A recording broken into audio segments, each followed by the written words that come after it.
just rain in LA. That's nuts. Eric Schrader, what's up, bud? Third time's the charm. Third time's the charm. I think so. I think the internet's working unless the rain gets in the way of blocking my service. Yeah, we tried to get a recording done around the holiday, I think, and then after the first of the year, we both had birthdays. Your birthday's in January too, right? Yep. Happy birthday. Yeah. Happy birthday to you as well. And we're here now. That's great. We are here. So what's a big thing we were doing was a catch up because we hadn't talked in a while, and I know you'd been into some stuff. What have you been up to, man? The wild world of freelance, right? Every day is a new adventure, a new journey, always looking for the next opportunities. And basically that's really it. Working on our own film over here.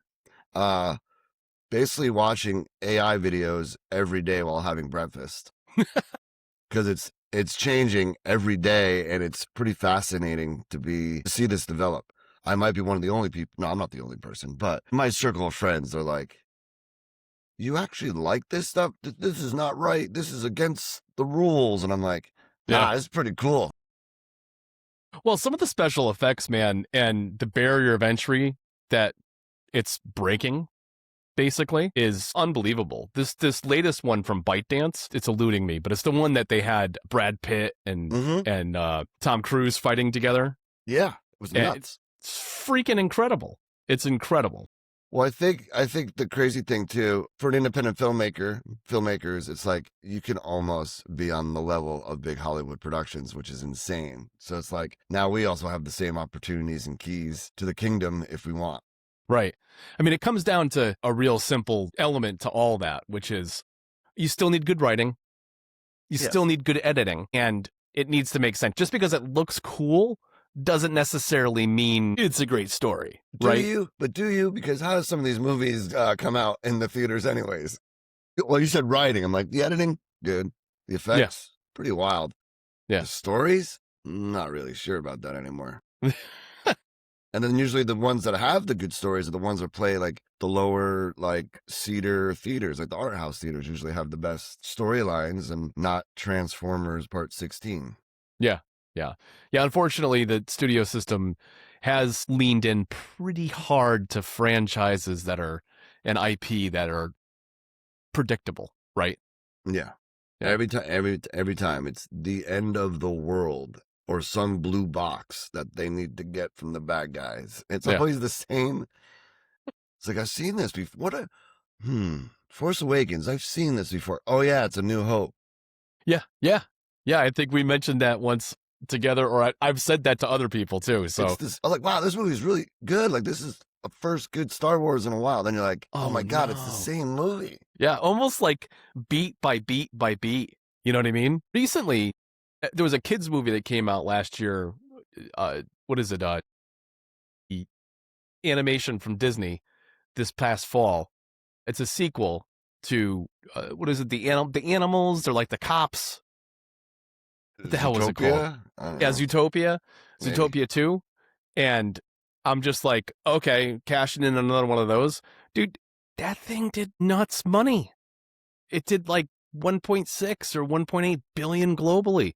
And domestically, it was like if it only had premiered here, not great, because I'm sure the budget was over 200 and it was like foreign change or something. But dude, to do those kind of numbers globally, like clearly. Like somebody was telling me recently, like Lilo and Stitch, huge franchise overseas. Like here in the States, there's some interest in it or whatever, but not nearly like in, Eastern Asia, that kind of thing. Like it's a big IP over there. So it's like, okay, in those cases, I kind of get it. It's like there's an audience for it. It may not be domestic, but we're going to fire this thing out and make some money off of it. But man, the big studio said that, and I get the economics, Eric. I really do. But man, it was different when we had these various stages of physical media, and there were other ways to like add, imbue life into a movie.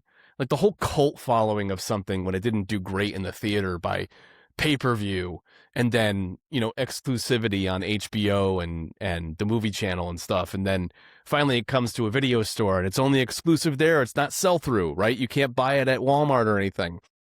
Like it had all these different layers where it could gain another like round. And literally sometimes that was like a multi-year process. So if it didn't pick up steam when it first came out, like later on down the road, it was like, oh, there's like this audience suddenly for it, and it just pops, right? I mean, there's plenty of examples of cult stuff, like Office Space tanked at the movie theater, but it had amazing following in the video era, video store era. I mean, I was going to say, for me personally, the Evil Dead movies. Yeah. It's like, am I the only one that likes this? Oh, there's another cool kid like at school that he likes it too, but like we're the only ones. And then fast forward years later, there's like off-Broadway play. There's the whole, the TV series. Like we always wanted a fourth movie. Instead, we got like, how many hours? Like 16 episodes for all 3 of those seasons, or 22 episodes or something. Yeah. And it's like, how did that happen? That's because of that cult following that was like you just talked about. It went to the theaters, it bombed the video store, or it was on Showmax or whatever. Over time, it became huge. It's bigger now than ever. And now they keep making Evil Dead movies, maybe not with the original cast or director, but like it's still a franchise. And I think those last 2 ones did pretty good. At least the original remake did well. Yeah. I mean, Tom will say this too. Horror's kind of a safe bet. People like that area of safe scare. You know what I mean? You can tickle that fear button that you have, no matter what your age is. There's a horror genre for you, and it's a cheap scare. It's a safe scare at home. You watch this movie for 2 hours, you're petrified, and it's over, and you have that experience, right? And a lot of them, the budgets aren't crazy. I mean, I'm not a big crazy horror fan personally, even though I do write horror music. like that series that came out with the clown, the newer clown, the Terrifier. Terrifier. I can't even watch those movies. It's too gross for me. Yeah, that's too like Saw, like too real body horror type of stuff. You know what I mean? Like what's weird is that I could watch like Dead Alive, right? Because it's so over the top. The guy's running around with a freaking lawnmower. It's purposefully comically gory, right? And it's just ultra horror in the sense of like just ridiculous, right?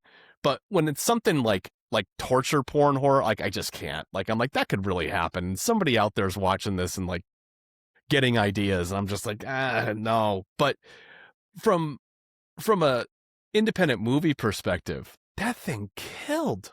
It killed. That first budget, I think, was under $100,000, and it did like $1.5 million or something crazy.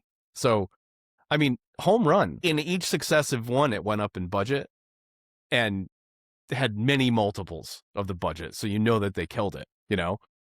So it's one of those things, man.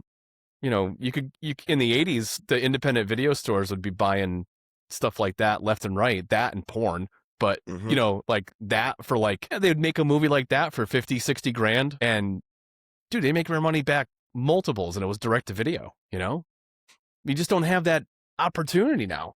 No. And there's probably, maybe it's a good thing. I'm not sure. Yeah. There's a lot of filmmakers nowadays. There's a lot. Like everyone's a filmmaker, right? In a sense, everyone's got their phone, their Instagram channel or whatever, their handle, their YouTube. It's like, growing up, there was only a few that I knew of in my town or in my state, or maybe over to Massachusetts from Connecticut. I didn't know many filmmakers. I feel like now there's so many people involved in video. And that's why I always tell people if they ask what I do for work, and I'm very happy because I feel like video is everywhere. So, just in the freelance world of working, you're just getting all these different opportunities, but I know how to shoot, I know how to edit. So it's nice that there is still work out there, even though being here in Hollywood, LA is kind of crumbling in a way, or jobs are moving to Atlanta or somewhere else. There's still a need for video. The only other issue I have being in production is because videos are 1 minute or whatever, everyone thinks that 1 minute takes 1 minute to cut. It's like to edit. And it's like this more takes, scrutiny, right? Yeah. To pack it all in. I had a dream about this last night because I have a job that I'm doing it. So you're working hard when the work starts following you into your sleep. Yeah, it was like trying to cut a 1 minute video, but it kept becoming 11 minutes. And I was just like, how do I figure this out? My brain doesn't stop. And I'm like, yeah, videos everywhere. we're watching videos all day, every day. It's a good excuse not to listen to your wife. You just turn your phone on, or procrastinate when you're supposed to be doing work. Videos everywhere. You don't want to talk to your boyfriend. Watch a video. Like literally, my girlfriend and I will be on the couch together and like not even talking. She's on her videos and I'm on my videos over here. Then every once in a while, we'll, hey, check this one out with this cat. Right. And the crazy thing is that like the barrier of entry is like, what? I mean, if you want to get crazy with a Pro Max, $1,500, right? But it's 4K. It's a 4K movie. Yeah. I mean, cinema quality level. Yeah. And it's nuts. Like I want to ask you this, like the barrier of entry is pretty much gone. For a few grand and a software suite on your computer, you can make a feature length Hollywood level movie if you know what you're doing and you can edit it properly. What do you think about like this iron lung thing with Markiplier and that whole thing? Have you been following that at all? No. So this dude, like a YouTuber, did a movie based on an indie game called Iron Lung, right? And now the YouTuber has, I'm going to give you like the background. He has like tens of millions of followers, right? And decided he was going to do this thing. Did it for, I think the budget was around $3 million. So he was an established YouTuber that was making good enough money. He financed the thing himself, supposedly. And I hope I don't screw any of this up because I don't know all the details. But basically, he starred in it, did the whole movie, and opening weekend, I think it did like 20-30 million, and a lot of it was the rally of his fan base. You know what I mean? When you got 30, 40, 45 million followers and you do a big plug on your platform and on YouTube, people are going to come out just to support you because they like your content, right? And apparently it was decent. My daughter saw it and she thought it was fun. Like not the best thing she's ever seen, but also not garbage. Not like she didn't walk out of the theater thinking this is awful. This is a waste of 2 hours of my life. So that brings me and engenders a question in my mind, like, is that the next thing? Is the next thing going to be everybody that is, in the creator economy that gets to a certain point? Are they going to build their content up to a level that it's that level, right? That's it's awards, festival circuit level, awards level, big time awards level. I think so. Because these major studios, the blow, like there's no in between. It goes from like micro budget, no budget, up to a certain amount of money. And then for anything to make anything real, it like has to like skeeter up to like 100 million plus for it to be anything that's going to make a return for those production houses. It's just crazy. Now, what do you see? I see it's all about what? Putting butts in the seats. So if this gentleman has millions, 20 millions, 30 millions of followers, he's probably going to get more people to see his movie than the First Lady's movie. Right. And they already spent X amount of dollars on that film, did poorly, no one wants to watch it. But now there's this kid, kind of like the Mr. Beast guy. Like Mr. Beast did everything on his YouTube channel. Now that guy has his own studio. And, I have a friend that works for Mr. Beast now as one of the editors. And he went from as a YouTuber. And now he's got shows on, Amazon, Amazon. I know it's on Tubi for free. So look at that guy. Basically started his own television show based as a YouTuber. Even in the world of pro wrestling, because I'm a big wrestling fan. Look at Logan Paul. He's like their top wrestler guy, and it's probably does so good for their business because he's got 900 million followers, whatever it is, close to 1 billion, whatever it is. I don't know the numbers. And now because he wrestles for them, they got his fans watching the TKO WWE. Yeah. So I think they're going to definitely, all these companies like wrestling or a movie theater or a TV station are definitely looking at these kids or folks that have gotten all this attention and followers and worked their butt off. It's kind of like being in a band, right?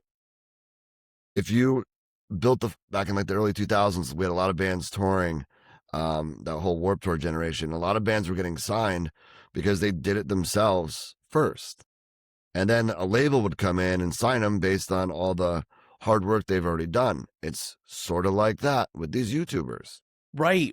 That makes perfect sense, dude. That makes perfect sense. Yeah, they've already got the fan, but they're coming to the table with a fan base already established. Who are you going to sign? You're going to sign this band that sounds great, but they have nothing and you got to build them from scratch. Or these other folks have been touring around for several years and have a body of work that people are already responding to, right? That makes perfect sense to me. That makes perfect sense to me. And I think down the road, like with nominations and stuff like that, yeah, I think they'll get him. Because it's evolving. We're always evolving. Why does it have to be the old way? Mm-hmm. It has to be voted by the Academy members, blah, blah, blah. I think if there was a movie that was kind of like a Blair Witch, where it came out of nowhere, but it was huge, they're not going to not consider it if it's a good movie or good scare, so whatever. Probably a good film. Like, what if somebody else made the next Titanic, but they did it like with their little small crew on their phone? Yeah. And like someone like your friend or the guy you're talking about that has like 30 million followers, it's a good movie. All the attention is going to be on that film, and how do we get it out, and how do we sell this, and he'll get offers from everybody. Yeah. He or she is the director. I mean, based on the response he had alone and the budget that he had, I can't imagine he's not going to do something again. I mean, it's clearly there's a market base there, and there was a good response to it. As long as he can keep that going, and he doesn't, and you mirror the level of content that you put out on socials with theater-based stuff or television, series-based thing, then yeah, you're gonna do great. You're gonna do fine. But it's when you lose that, when you cheat your audience, I think is when things go real sideways really fast, right? Because they don't accept that. And I think people on social media are under that much more scrutiny because, I mean, dude, it's nope. You know what I mean? Like that's how quick people judge you. So if you can keep 40 million people interested in your content, chances are, if you extend it out into a TV series or a movie or a series of movies, you're probably, if you perform at the same level doing that, then I think you're going to be successful in expanding into it. I mean, it's a lot of work. I think as I said before, it's a 1 minute video. I could do that. It's tough. And I feel like those folks that do this, the influencer or the web personality, it's like, I know friends that have worked with them where they were like their top level. Now they were making like a TV show. And the friend had told me like this influencer that got this big TV gig, he couldn't sit still. Like they would be like having dinner or whatever. And he'd be like, after they're filming, he had to like go out and go film something all the time. Wow. For content. He couldn't sit. He's like, I got to go film the ocean and make a video about the sea and, this lamppost or whatever. And it's just like, I like my breaks. Some people are like in the zone with their art and their creativity constantly, right? Like I'm coming off the end of a 3-month hiatus of writing music right now and getting back into it, this time of the month now, like literally, like after this, I've got to sit down and put down some ideas because I've promised myself this week. I'm like, let's go. Like it's your rest is over, man. It's time to start firing out some more stuff. And I need that. I know personally, I need to refill the well every once in a while, but there's some people, they just go, man. I don't know how they do it. Yeah. I'd break. We go on other people's gigs because that's our monies and stuff like that. And I just want to like work on my own stuff, but I feel like I'm always doing the creative for everybody else. And that's kind of a drag sometimes because you just want to like, all right, if I get to this point and cash flow is great, I'm taking a break. And then as soon as you say that, something else comes through and you're like, I need that. I should probably do that. Right. It's like, yeah. So anything cool you could talk about, or is it like a lot of NDA stuff you can't really get into? Yeah. Can't tell anyone. Damn it. Give me a couple beers. I'll start just blabbing. I won't do that to you. I'm working with the Hollywood partnership right now, which is a cool little side hustle.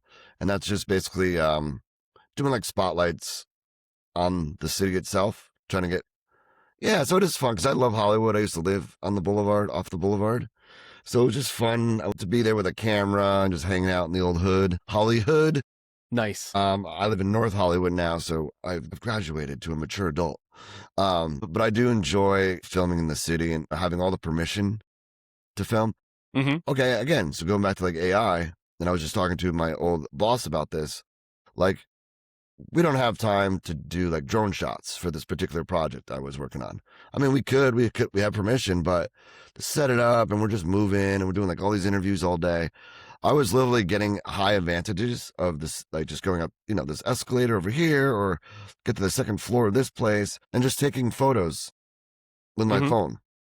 Then I come home and I tell the AI, make this a drone shot. There's my drone shot. Yeah. I did that in New York City. I was like on the 47th floor over by Central Park, looking right at Central Park. And I just did a whole bunch of stills because we didn't have permission to have a drone. And it's for the edit. Once again, picture, go home, see which one works best. There's my drone shot. That's amazing. What are you using these days for that? Veil? I'm all in with Envato. Okay. And the reason I like Envato so much is it's all in. So you have the video gen. There's something similar to like Sunu, which you can like make music. I know you hate that part. You can sort of make music. It's not that good. Go get Tim's music. It's not that good.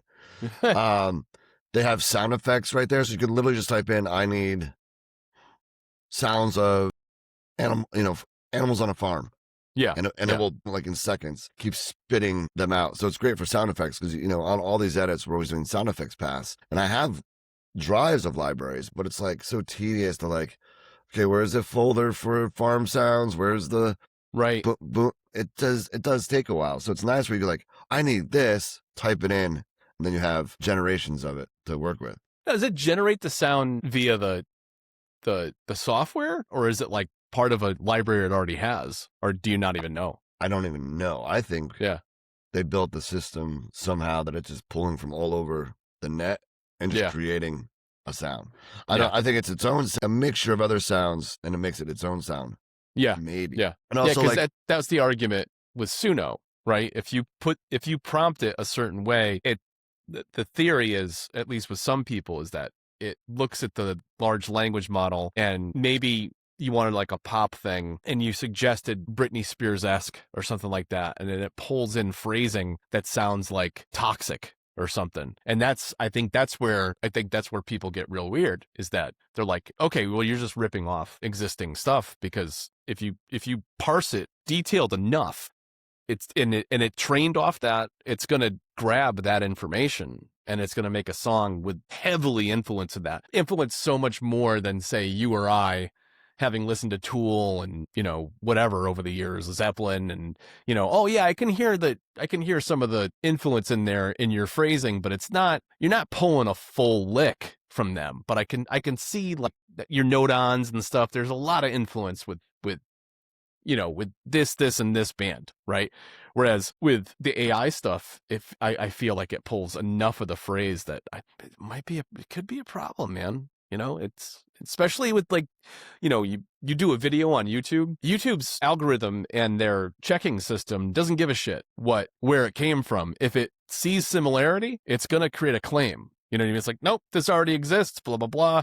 And that's where I really get concerned with using that tool specifically with my catalog. Because I don't ever want to create something that's so close to somebody else's stuff that they're like, the YouTube system is just like, nope, like this is going to create a conflict. And yeah, that's really a challenge, I'm seeing sort of AI being flagged a lot more recently from when some of these programs first came out, because I was using 11 Labs, and one of the things I was using it for was to clone voices.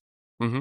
So if someone needed to say something, but they didn't say it on set, but we need it for story purposes, you can clone their voice, just type it in, and now you have the line that you need. That's the connective tissue for the project.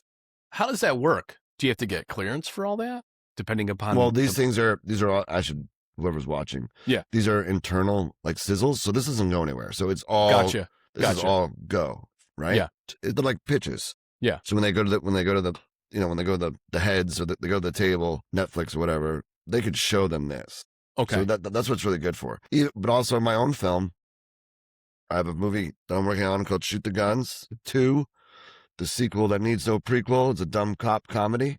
And, you find when you're editing sometimes, oh, I wish that we had them say that. That would have been great. Wait, I can do that, and I don't have to ask that friend or actress to come to my house to get them to say the thing I need them to say. I could just do it right now. Right. So it is very, very helpful. And I actually was working with a pretty well-known star out here on a sizzle. His production company was developing this sizzle, and I knew he was attached.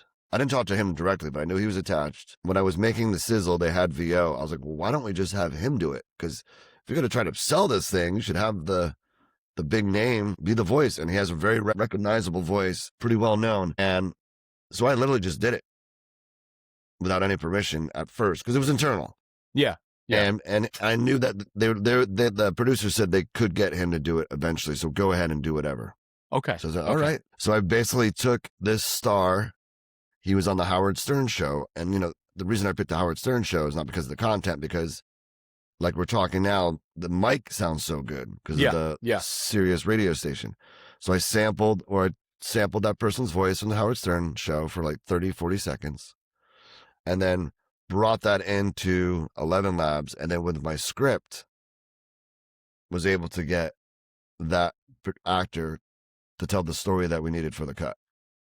And he saw it. He loved it. Yeah. Send us the script because he's going to do it for real now. So it's kind of like a scratch track to get you invested in the project. Right, right. And this is a shining example of the counter argument to cloning voices with AI, right? This is an example, like you said, it's a scratch track, it's a sizzle, it's an internal project, if you will, to give an idea of, here's a rough idea of what we want to do and the voice that we want to use. And you sell the client on it. And now you've basically given that person a job, right? Because they want to capture their true voice, right? I mean, assuming of course it doesn't go the opposite direction where they're just like, well, we have the voice already, we're just gonna do this thing. Well, now you're running into legality issues anyway, yeah, right? Because you haven't authorized the use of the voice or whatever. But to the people out there that are worried that things are going to get taken away from them, in this situation, you're literally selling somebody on the idea of using your voice, and you're doing it by giving them a mock-up, if you will. It's a mock-up, yeah. And I thought, and also for me, who has to edit this, I want to hear that celebrity's voice because I get pumped because I'm like, I know who this is. This sounds familiar. Great voice. And now was helping with my creativity. And the only reason that he didn't do it at first because his schedule. So it was like, show us what you got and we'll go back and do it ourselves. So it helped me personally because I was like, oh, this sounds so cool. And I'm working sort of with this person right now. Right. Right. In fact, you sold the client on using them. So in essence, you did them a favor, I mean, and just thinking as a producer, like if they're already attached, why wouldn't you throw them in? They're a star. What's I have the poster right here on the movie Ed Wood. What sells? It's always like a star and tits, and I don't have a star. There you go. Yep. So speaking of Shoot the Guns, I wanted to ask you about that too. You are currently in a re-edit, correct? Yes. This movie that we actually wrote it. This is when ChatGPT was becoming a thing, but like it wasn't out there yet. So someone had told me about it because we were writing this script, and I was like, I'm not so much a writer. I have the ideas, but it's kind of tedious and sit there. And I try to get other people to help out or pay a writer. And I remember someone who was like, I'm definitely not going to write that movie. I was like, all right, whatever. And then there was like a writer's strike like a week later. I was like, you could have made some money. Yeah. So basically, like we fooled around with chat. Like it was almost like a challenge to see like what we can get out of her. I call chat her, kind of like the Joaquin Phoenix movie. Yeah, her. Yeah, her. So we wrote the thing. We made the trailer after filming, and I said, you know what would be the best? If this movie stinks, you could blame AI. Like we were actually telling you that we sat there with the thing and made it, and then we did like a screening, which was great in Butte, Montana, a place that I hold dearly to my heart. And it was great. And people had some comments, but they liked it. I wasn't the one that was ready to put it out yet. I was like, there's something missing. I don't know what it is. Maybe it needs more music. Maybe it needs this new scene. I don't know. Yeah. Then I started to see these video gen AI stuff come out, and I was like, man, I wish I knew how to do that. And then eventually it got to where I could do it. I figured it out. So I was like, oh, this is the perfect challenge. Let's take this really bad movie we made and amp it up. Like, I think I have over 2,500 new AI shots that I'm editing. Now, you know, when we were shooting green screen of like a car chase scene with guns, can't really shoot that on the LA freeway. Right. Now it's on the LA freeway. Well, that's pretty sweet. So now it's starting to look like some crazy like Marvel movie, like these chase scenes. And, you know, now when I come out with the next trailer, the first trailer said, if this movie stinks, you could blame AI. Now you can really blame it because it's not just the script. It's all the stupid, you know. I just wanted to make it feel like kind of like Naked Gun, where like every 2 seconds, something in the background or some little gag happens. Yeah. We had some of that in Shoot the Guns, but we probably had like 8 or 9 of those. Now it's just constant. Yeah. So it's like you're in our world. I play one of the lead characters it's a cop movie with my cop partner. And now as we're doing the stuff that we originally did in the movie, there's other weird stuff happening around us. So it's the whole thing got a facelift. I'm really happy about it. I can't wait to finish. Who knows? This month is 3 years working on it. Wow. Wait, if you had to venture a guess before the end of the year, you're going to have I would love to. Yeah. There are a couple freelance gigs that are coming up, and I'm like, oh, I tell myself this, but I'm like, oh, if I get that, I could take some time off after that, because that's what this town does. At least that's what I was told when I first moved here. It's like, if you can get a gig, you know, you might get a little burnt out, but it's like you get paid really well, and you can take a little break, do whatever you want, and then go back to work. Not too much time off, but you can, like, I'm gonna take this month off. I'm just really tired. The problem with me is I won't take the time off, and I'll go right back to Shoot the Guns. But that's a lot of fun to work on. Yeah, we're very, very close. We have another editor in the house now. So we've been like both taking turns on it and sharing ideas, and definitely watching. I mentioned before we went live, just like every day we're watching new videos of like these YouTubers showing us this technology, and we're like so invested on this kind of stuff. Like I was doing a music video last night for some friends from Connecticut, and you know, they shot it on their phones, and I just had to like dirty it up and make it feel more experimental, like like 90s music videos, like very like the colors and everything like that. And I was able to utilize the AI to give me, you know, their shots were very framed like this and still. They're not really, but now with the AI, I can have like the camera. Yeah.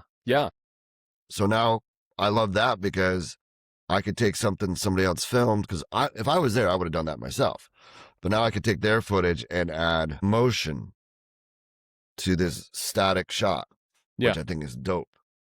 Yeah, because you get, like you said, you get somebody that's amateur when it comes to that. They capture the essence of the scene and the shot or whatever, but that thing that takes 25, 30 years of experience to know how to truly frame and make interesting, being able to do that with some technology and not having to go back and reshoot is kind of huge. Yeah, no, and also too, it's like I'm not an After Effects editor. I think people get confused when I get some people ask if I can edit, and it's like, yeah, but I can edit. I can do story-based stuff, music videos, no problem. But like when like, oh, and can you make the title do this and that? I'm like, but that's like a After Effects editor. I don't know all that science behind it. I know people, but or you know, can you make my teeth yellow? It's like I don't have the Colgate effect, you know. I don't know. Right.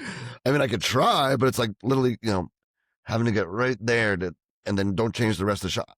After Effects editor. But now the AI, you know, I could take my Shoot the Guns title and say, animate this title. And my gosh, that could have taken an After Effects editor like 3 or 4 days. And it just did it in like 30 seconds. Yeah, that's pretty wild. Or what was the other one I was thinking of? Was After Effects. I mean, even just, you know, our car explosions for Shoot the Guns, like when things are blowing up or buildings are crashing. I mean, originally when I started the movie, I bought like these deconstruction special effect kits. You know, you pay $89 and you get all these like weird like cars. Yeah, I know exactly what you're talking about. Yeah, I've seen those advertised all over the place. Yeah. Unfortunately, those companies are probably going to be gone. Yeah. Because I used some in the beginning.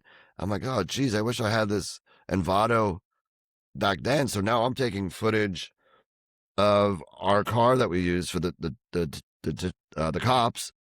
Now explosions are happening all around it, and it's like, oh wait, I don't have to use that package set that somebody else can also use for $89. Right. Now you're Everything both looks the using it. same. Everything right? looks the same. Yeah, even with the car that we use like a 70 or 79 Cutlass Oldsmobile, green. Yeah, It was I remember. It was my landlord's car at the time when I lived in Silver Lake, California. And he was like, can we use the car? He's like, oh, yeah. And so we basically did green screen, and then we would just, pretend to shoot, and that was it. Then with the AI, I went back, we took his car out of storage, and I went around the whole car and just took photographs with my phone. And then was able to now make that car fly off a freeway or over a hill or whatever. And then what I would do too, because I didn't have the cast members, I would take, this is where Envato is great because they have Nano Banana, which is like Photoshop in a way. Yeah. So I could take us on the green screen in the car and then take that picture of the car by itself with nobody in it and tell Nano, put these 4 dudes in this car. Then I have the 4 dudes in that car from this is the car, by the way. Yeah. I have this angle of the car. I have this angle of the car. I have that angle of the car. I have the back end. Now I have the thing that I could drop into video gen with us in the car from all these different perspectives to go move or fly down the freeway. Did you get me excited? I can't wait to see a cut of this. So I guess, can you share pictures on here or screen? I can Yeah, you can share a screen. It's towards the bottom. Just don't click leave. Don't click leave, or you're gonna cut this real short. No. The other ones were much shorter. Let's not do that. But I'm gonna see if I can get, because I have it right here. I want to see if I find the car chase. You can actually run the video. Sweet. I could probably just show the premiere. The you did the whatchamacallit, the trailer. No, but I did like a string out of some of the AI effects. Cool. Because we would just like show our friends and just like geek out over it. Like, look what we did. Now we have to put it in the movie, but look what we did. Sweet. Oh, that would be cool to see. Yeah, I just got to find the timeline. It's been a while. Wait, pulls? Let me see. Even if it's a teaser. Yeah. That's fine too. I didn't realize you can, wait, VFX. Walking in it. Let's see if this is it. Okay. All right. I'm just going to render it real quick. I don't know if I have the car chasing. It's somewhere. Okay. I'll show you. I could show you like random, like little AIs. So it's just rendering. Okay. Boys and girls that are watching, rendering is my favorite thing to do. Well, with modern computers, back in the day, it's so. Yeah. I mean, I have the M4 right now, M4 Max, and it's literally going to render 8 minutes in 20 seconds. Nice. Back in the day, I'd be like, all right, I'm going to go have lunch, and then it's still going. And hope it doesn't crash. Yeah. Yeah, this M4 is, all right, let's see if I can do this. I've never done this before. All right, I'm going to share my screened, or presentation, screen, right? Yeah, just make sure whatever program it's in is one of the things you can highlight. It'll probably give you different screens to share. It's intuitive. When you hit share, it should show you. It may not do it. I just want to share my desktop. You can do that too. It may not let me do it, which would stink. Because I think it may want to close the browser. Oh, wait. Let's try this. Quit and reopen. No, we don't want to do that. Because then we'll lose them. We'll lose this. Well, maybe for another time. I just don't want to lose this. All right. Oh, anti-climb. Damn it. You can send it to me, and I'll tack it on to the end of it. Yeah, I do have it. If you want I do have it on a text message because I would send it to friends. Yeah. That just stinks because I think you have to cancel out Chrome.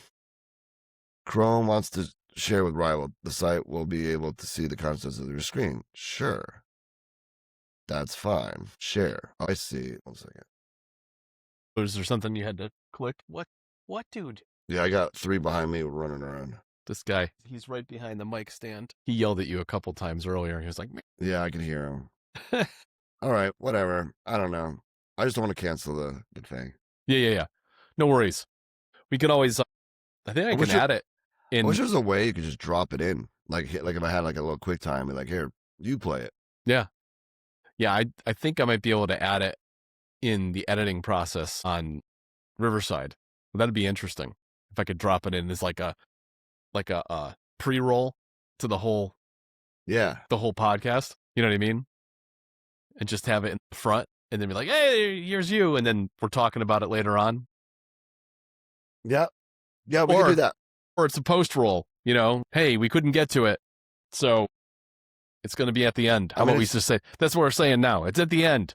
Check it out at the end. I mean, I'm watching it, like just scanning through stuff now. I'm like, oh man, I just want to play. Well, I hope you do get it done before the end of the year, because no, we will. I mean, I think the best time, you know, it's the holidays and everything. I think the best time is just like summertime is a great time to screen, or maybe just like early fall. Yeah. Yeah. Because everyone's done with their summer parties, barbecues and everything. Yeah. But no, it's very exciting. And it's like, is there a slow time in LA? I've been on summer vacation for 13 years. What are you talking about? It never ends here. I mean, the slow time was Christmas to like our birthdays. Okay. That's usually slow time. If this year is the first week of January, if it's any indication of what this year is going to look like, it sounds like you're going to be busy. Well, that's a good thing. It's good, but in the world of freelance, and this could be a topic of discussion, it's trying to manage your schedule with other people. And then you're also like, well, I'm not completely all in with you. Like, I'm freelance, so I do have other stuff booked. So you're going to have to work. You're going to have to work with me, right? You're going to have to work with the time. You know, if there's delays caused by you that aren't, you know, no harm by me, you know, it's not my fault that you had a 2-week delay because talent or whatever, and now it's bleeding into this other project I have. Then we've got to work something out, right? Yeah, schedule wise. I had one that and this has happened before, but just doing a sizzle for somebody, and they would not ghost me, but they would just disappear, and I'd be like, well, and then my life continues to move. Right. It has to. And then they come back, they're like, well, I have this I want to change. I'm like, 3 weeks from now I can get to it. Oh, you can't just do it real quick. No, why would I lie to you? I'm telling you the truth. I'm on another shoot, and it's like I'm not even at my computer. I'm in the field. Right. It's not on me. Right. It's not unlike, this is very much akin to the construction industry. And I was in that for like 17 years, and you would have that. You'd have projects that are delayed, and maybe not the overall project, but maybe your portion of it because other trades didn't finish their parts on time, right? So we can't get in the building until a certain date. Well, we're doing the same thing too. We've got dozens of projects going at the same time, and now our manpower is committed to 90% to these other projects, and they want us to do some like surge manpower on the site to catch up. And it's like, first of all, we didn't bid for that. We didn't bid for overtime. We didn't bid for, you know, having half our crew there to make up for lost time. So now we've got to, you know, we're going to have to do like time material tickets, which are basically like, you know, ways to make up the time and the extra expense. Like, that's not part of the original contract. Plus we got to bring in subcontractors to make sure we can get the job done, and because you want it done on time, and the time frame went from 4 months to 2.5, and it's like, you know, you're going to have to give back and back charge the guys that didn't come in on time for it, if you have to, if you don't want to lose the money. But, you know, the expectation that we're going to take our schedule, which was reasonable at 4 months, and crunch it down to 2.5, unreasonable, you know? So something's got to give. So, and the same thing with what you got going on, you know? I just tell my producers too, like, whatever, if you have a gig or someone comes up to you about a project, tell them that you can do it. Just come to me, and if I can't do everything, but I can outsource to a bunch of people in this town that are hungry to work. Yeah.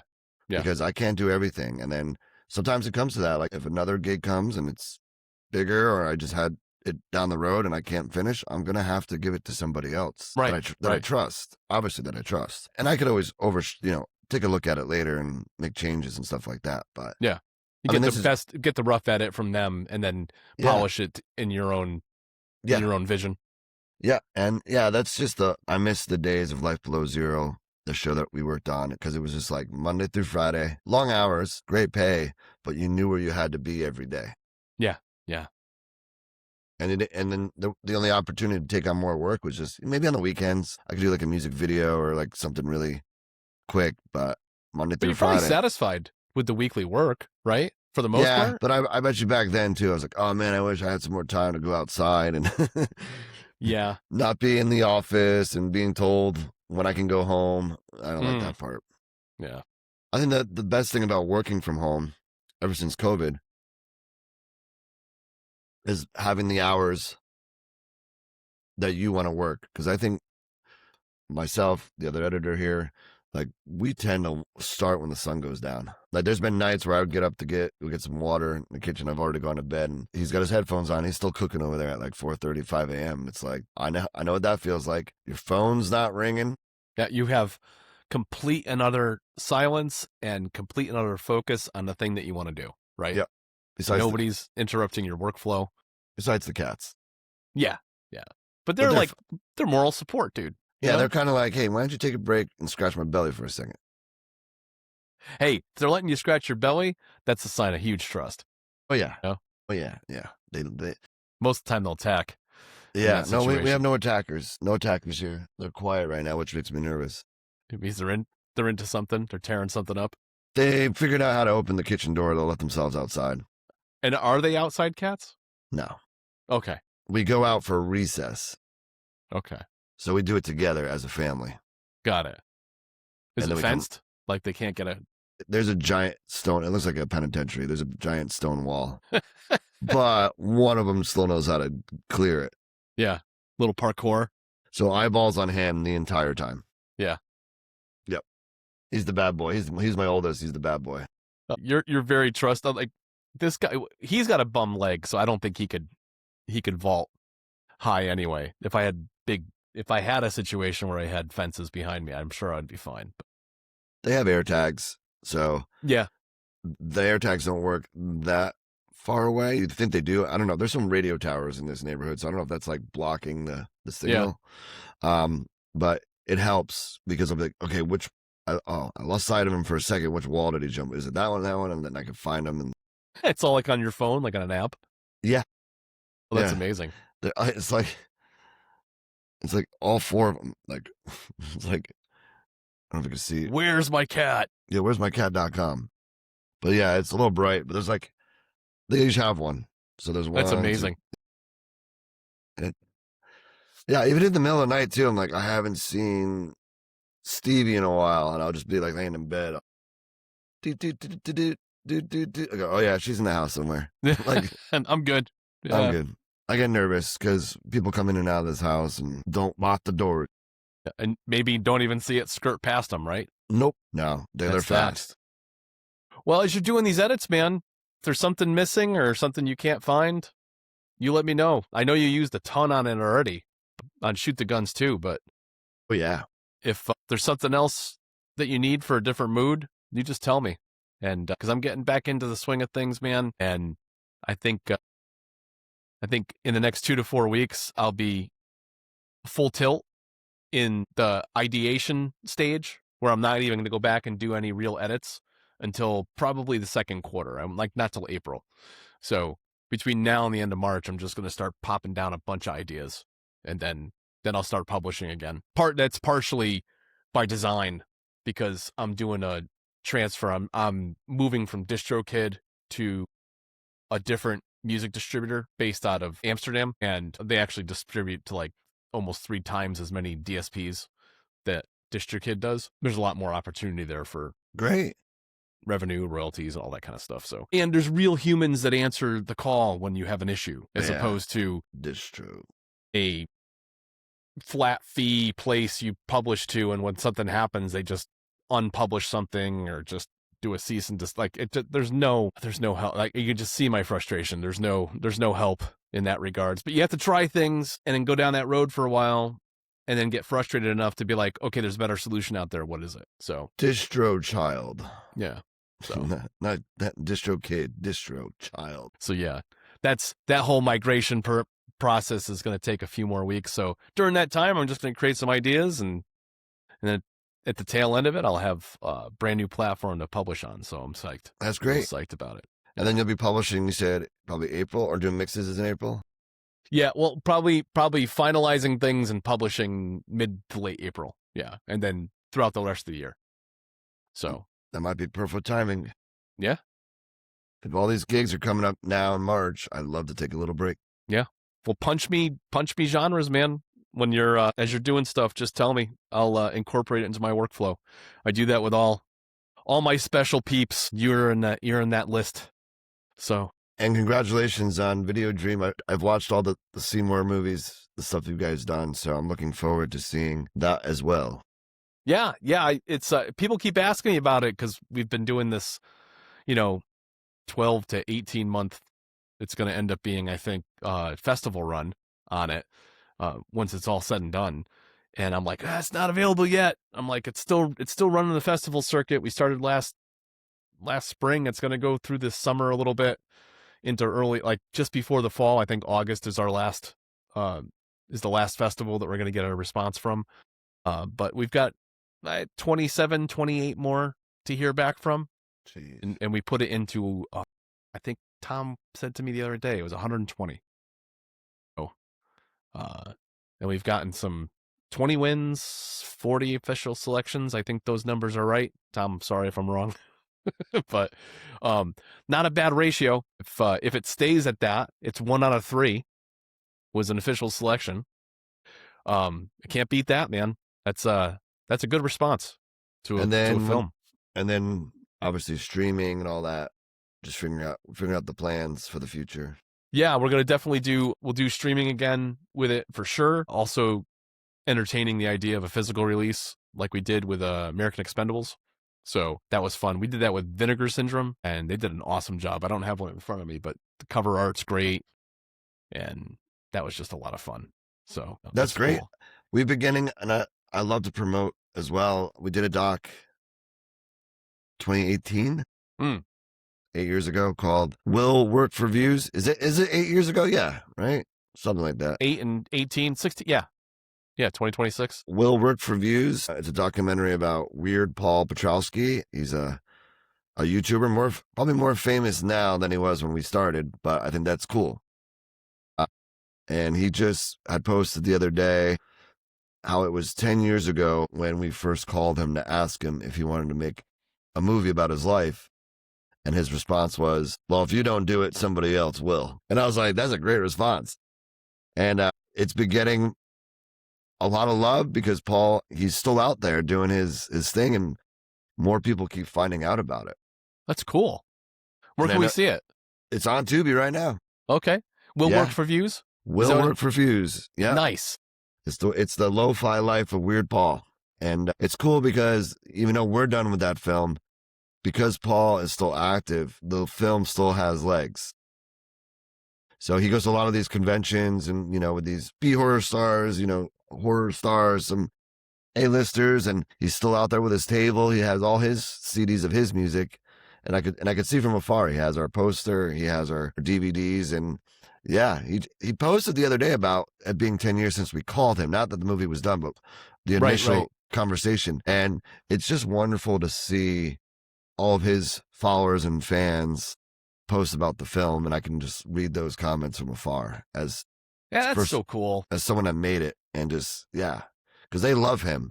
And I think we did a really good job on that film, just showing how hard it is to be an artist and never giving up on your dreams, and, after paying the bills, and, issues with your home and your car and trying to catch up on everything. He was having issues with his computer, and that's the thing that makes him who he is. Makes all the stuff. That's right. That's his toolbox. Yeah. I ended up giving him mine at the end of the shoot as a gift.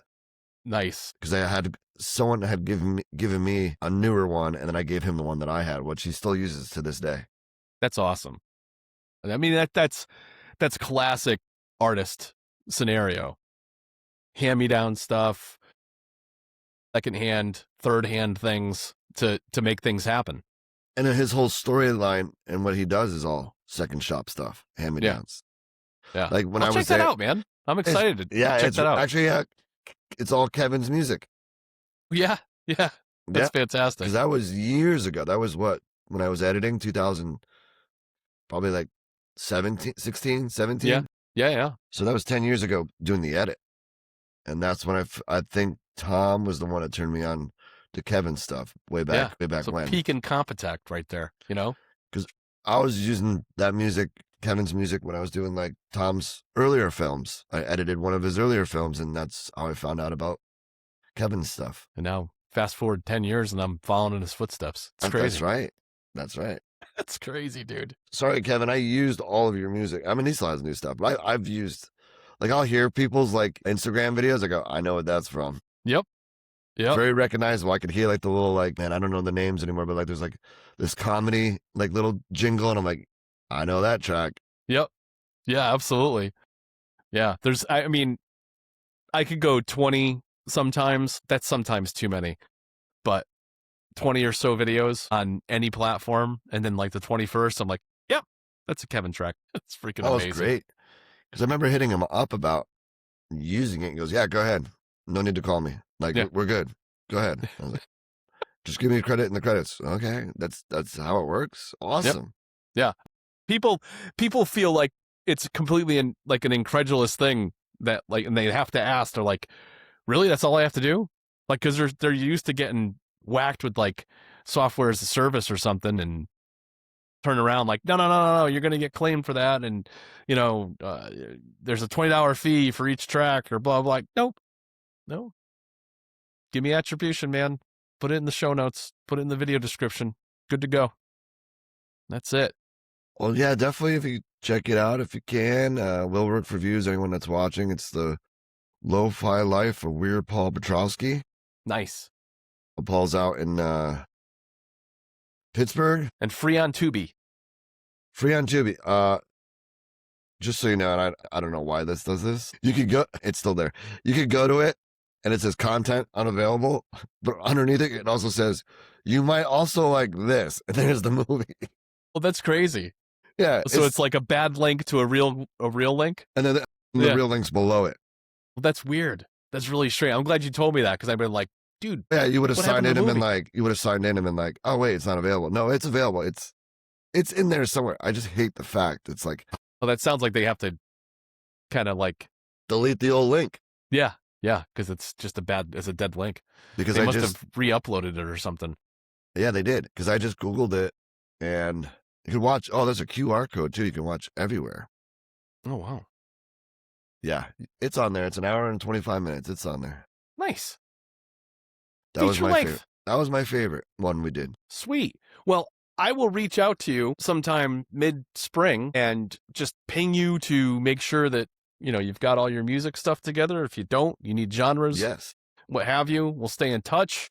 And I'm looking forward to this 2.0 version of Shoot the Guns. You've only seen the first version. Yes. Some people in Butte did, but that was the first test. And now I think, yeah, we're geeking out over here because of the things we do. I want to do this with all my films, but this is the perfect science experiment to incorporate AI with this really dumb B movie. Like, this is the time. This is the one to do it with. Sure. And learning the whole time the skills and failing and succeeding on this particular project, where I'm learning the tools that I could apply here and there, like the music videos or corporate stuff. Just, you know, not as over the top like Shoot the Guns is, with all the cartoon stuff. Like, there's animation in it now. There's claymation. There's explosions. If I have a corporate job, it's figuring out I can move the camera this way with the AI. Like, it's just right. It's just more motion. It's more, what can't this do? Right. Yeah. Like, and that's really, well, that extends into your other stuff. You know what I mean? Because then now when you take on another freelance gig, you have expanded what your perceived limitations are with those tools. And it's kind of neat. It's kind of neat what you can bring to the table every time. I almost encourage you to do content specifically on that. You know what I mean? There was a production I worked on just recently, and they saw one of my AI things, and they heard that I can do like all in. They didn't want to shoot anything. So I was like, yeah, I could do that. So they had like a kind of a script, and here's a cheat code for life. So I took the kind of a script and made it a better script with chat. And then I took it into chat. And I said, chat, what shots do I need at what seconds to make this a complete video? And it gave me a shot list. And then I literally went into Envato, created all of those shots. It didn't completely work where it filled in all the gaps, but I had a starting point. Yeah. And then from that starting point, then I would do like a deeper dive and find the stuff that I actually needed. But it was crazy how, like, instead of just thinking of all the shots, it kind of created the shot list. Then I would go in, and not every time that I prompt a shot did it work. Like right. Oh, that looks dumb, that looks stupid. So you have to, really get in there, like even tell it, like, show this shot with a 35 millimeter lens. Oh, now it's starting to look more cinematic. Right. And that's the crazy stuff we've been seeing over here too, where they have, I forget which one it is, but there's like AI prompting software where they literally have, like, kind of like Logic, where you can see like the amp head and the cab, but now it's the camera lens and the camera body. Wow. And now it's starting to, and it's just like, oh, I want this red camera with this lens for the prompt. Then you write in the prompt, and it supposedly makes the red cam with whatever lens. That's cool. And I'm like, how does it know to do that? That's weird. It's scary. It was shown, scary. and we were watching stuff too, where it was like a whole, like, was that F1 movie with Brad Pitt, some racing car movie or something? Yeah. There was like these guys that created this whole scene, not with Brad Pitt, but like with a racing car scene, and it looked just as good, if not better, than the movie. So it's like, I think I remember seeing that. You don't even have to film. It's nuts. We want to film. I think we want to film, but it's going to be, but do you have to sometimes? Like, right. That's going to be the big question. It's like, we could spend $1 million on this shot, or 1,000, $122 a year for a subscription to Envato. Yeah. Like, what? And you have unlimited. That's what I love about Envato too. It's unlimited. Like, I have Kling. I use Kling when because Kling is a little bit sharper, but I could eat those credits in like an hour. So I wait till my credits get, they tally up again. And then I'm just like, all right, what are the specific shots that I couldn't get from Envato that I could, let's try with Kling, and then I get it from Kling. But I don't want to keep buying credits. Like, right. I'd rather have a subscription with unlimited. Well, those are the ones that are going to win, because people aren't going to, and it requires a lot of processing power, because there are people that are going to take advantage of it, So not everybody is. People are going to rent that. There's going to be that. It's like going to the gym, right? There's going to be a subset that goes for the first 90 days, if you're lucky, and then they just pay every month and they don't go, right? And then there's going to be the ones that are like the gym rats, and then there's something in between, but all those percentages are on pretty much a normal curve, and the same thing goes with subscriptions. People don't fully utilize that stuff. The people that max out and fully utilize that, they're a small percentage, So, you're probably in the minority if in that area, depending upon how much work you're doing, you're probably hammering a thing.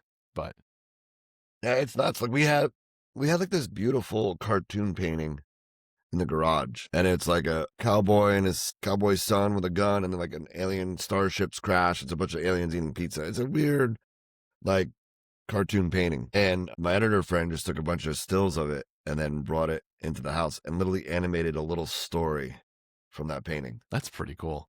It's nuts. Just, yeah. Yep.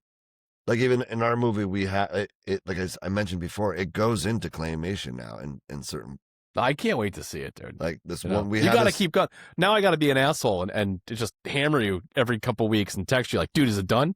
Yeah. Dude, you got a rough cut? I want to see it. What's going on? It's like, we have this whole part where, like, one of the characters trips on like this new drug that's taking over the city.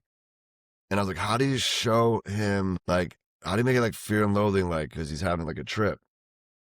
And his trip is he thinks he's a superhero. And I was like, so I started messing around. And now his whole trip, he turns into a cartoon. And it's a whole cartoon sequence. And it's like, I was like literally here I was in tears. I was like, whoa, this is cool. And when you know about it, is it's using our images. So it's not going to duplicate, we hope, for somebody else. Right. Because our image with our idea what are the chances that someone else has the same image with our idea? Right. Zero. It's like zero. So it's really fascinating. And it's like, what I love about it too right now is like, you're not signing away any kind of, not a lease, but like a royalty thing. It's yours to have and yours to play with the video end of it. The music, I notice you get like a license. You have to download like a license now. Okay. Yeah. I think Sunu and even in this, Envato, I think you have to download like a license, which is weird because why? Well, I think the systems that exist on some of these social media platforms, they have a stronger algorithm to detect music than they do visual. Chances are, if you get a content ID claim on something, it's more than likely going to be something sonic. It's something audio. That makes sense. You know what I mean? Because when I did some of that Sunu stuff that I shared with you, it sounded like a Blink-182 song because we're just making joke songs, and it's like right. That sounds a little too close. Yeah. And I think that's the challenge, and that's the problem, is that, unless it's something iconic, like, a major TV franchise or movie franchise or something. But even then, like, you can get away visually if there's enough fair use argument that it's transformative enough. You can get away with it, that you're like, hey, I'm alternately scoring this and it's only 20 seconds, and boom, there you go. It's like, no, I'm not showing you the whole movie with an alternate score with the original audio. I mean, that would be ripping off the thing, but if I do content that does, 30, 60 seconds, so what? Right? No, what's the worst thing I say? Well, no, we don't want you to do that. Take it down. Okay. Oh, well, dude, it was great catching up with you. Yeah. I appreciate you taking the time. And, man, I can't wait to see this stuff manifest this year, man. It's going to happen this year. It's going to happen. And I think too, just like we're seeing new AI creative things. Maybe it's fine that we're not done yet, because maybe there's something there that's going to come out that we can utilize and ingest into this project, which is just for fun, right? I've spent like 8,000, 9,000 of my own money on it for fun. So we're just having a good time. There's no rush. And you know what? If people get older looking in 10 years, no, not 10 years, I could just AI them to look like they did when we shot it 3 years ago. Shit, they're doing that in Hollywood now. So yeah, I guess Mark Hamill, give me that Mark Hamill effect for Luke Skywalker. That's fantastic. Good catching up with you, man. All right, we'll talk to you real soon, all right? Bye, bud. Take care.